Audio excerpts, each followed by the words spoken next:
ආයිබෝන් අතුගල කන්ද තවම සඳ සිප ගන්න තරම දැක දැක ඉන්න බැරුව. හෙලෝ ගයිස්, ඉතින් අපි අද යන්න හදන්නේ අන්න අර පේන්නේ ඒ පේන්නේ අතුගලට තමයි ඉතින් අද අපි යන්න හදන්නේ. දැන් මං ඉන්නේ බැවරවුම. ඉතින් අරමුණ වෙන්නේ සන්සෙට් එක බලන එක. බලමු බලා ගන්න පුළුවන් වෙයිද බැයි වෙයිද කියලා. හායි, ඉතින් අපි යන ගමන් තමයි ඉන්නේ. මේ යවට පරිසරය දැක්කහම පොඩ්ඩක් නතර වෙලා පෙන්වන්න හිතුණා. ඉතින් මම යන්නේ මගේ බයිසිකලේ. ඇත්තටම බයිසිකලේ ගෙනව නම් ලේසි. මොකද වාහන නතර කරන්න මේ පාරේ ඉඩ නැහැ. අතුගල වෙහෙර වඳින්න යන පාර. තාර පාර උඩටම තිබුණත් අපිට මගින් පාකින් එකක් හදලා තියෙනවා වාහනේ දාලා යන්න. උඩටම යන්න පුළුවන් වුණත් එතන පොඩි ගේට් එකක් තියෙනවා ඇතුල් වෙන තැන. එතන ගහලා තියෙනවා වාහන නතර කරන්න එපා කියලා. ඒ නිසා අර පාකින් එකේ දාලා යන එක තමයි ඒකට ගුණ. ඒ වගේම මෙන්න මේ අලුතෙන් හදපු පන්සලක් තියෙනවා. ඉතින් ඇත්තටම හරිම ලස්සනට හදලා තියෙනවා. පිළිම තියෙනවා.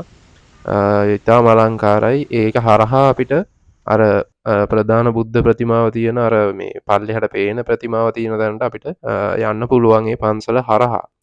වෙන්දට යන්නේ අර පාරෙන්නේ. ඒ ඇසේ මෙයා මේ කොහෙද යන්නේ? පාකින් එක ගාව තියෙන මල් කඩේ නැන්දකින් ඇහුවාම අපිට යන්න ඕන පාර මුල ඉඳන් අගටම කියමු. ඔන්න ගයිස්, අපි තැනට ආවා.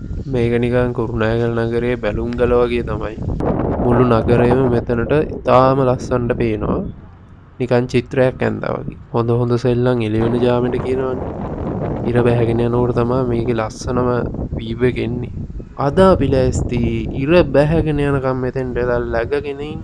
විහාරය ඇතුළේනේ ෆොටෝස් ගන්න එපා කියලා තිබ්බා. මං එළියට ඇවිල්ලා බුද්ධ ප්‍රතිමාවේ වීඩියෝ එකක් ගත්තා. ඉතින් ඔන්න ළමයි අපේ වෙලාව ආවා. අර බලන්න අර කන්දත් එක්ක ලස්සනට ඉර බැහැගෙන යන හැටි.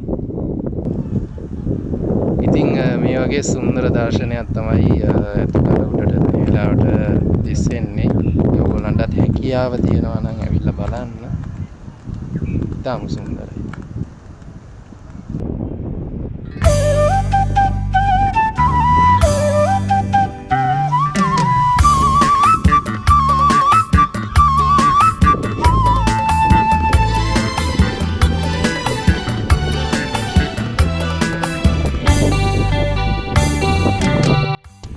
ආයි දවසක් එන්න ඕනේ කැමරා එකත් අරගෙන මේ ලස්සන ෆොටෝස් ටිකක් ගන්න. මම හිතුවේ ඇත්තටම මෙතන මේ තරම් ලස්සන ඇති කියලා හවසට.